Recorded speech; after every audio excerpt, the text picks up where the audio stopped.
to ask you about this new plan that the House Republicans are coming up with. Basically their version of Contract with America, harking back to Newt Gingrich from back in the day in the 90s. And basically, one of the proposals, I agree with the agenda. One thing that I found interesting and different was that they want to tie federal funding and resources to districts and areas where they have these really rotten DAs who are refusing to protect their innocent citizens who are being victimized and raped and murdered and burgled without any sort of consistent criminal justice, really.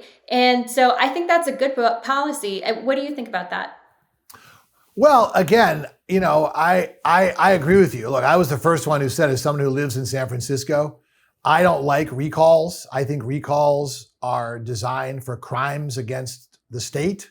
Okay, and I said this with Gray Davis, I said this with Scott Walker, and I said it with Gavin Newsom.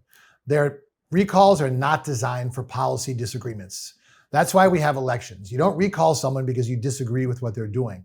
But in this case, it was such a dereliction of duty.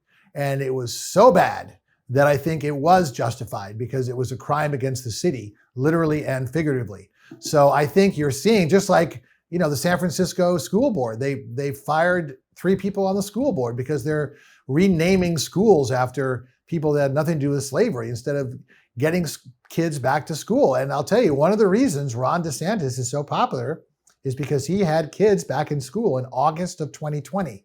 Now, we didn't get kids back to school in here till the spring. So you know me, I'm fair on both sides.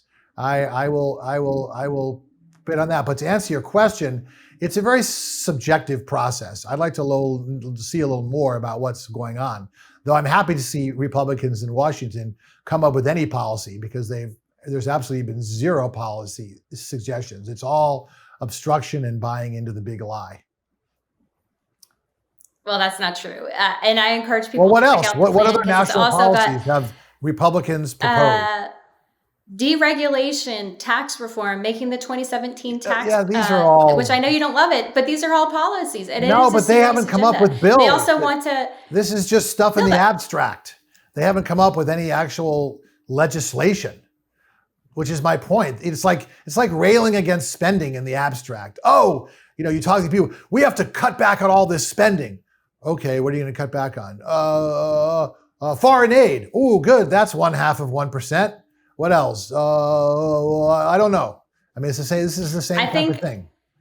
They've proposed reforming entitlements. We have way too many. Part of why we have so few people, so many unemployed people, and so many openings and so few workers that are applying for these jobs, it's because of the government programs. And delete the, I think here's a policy.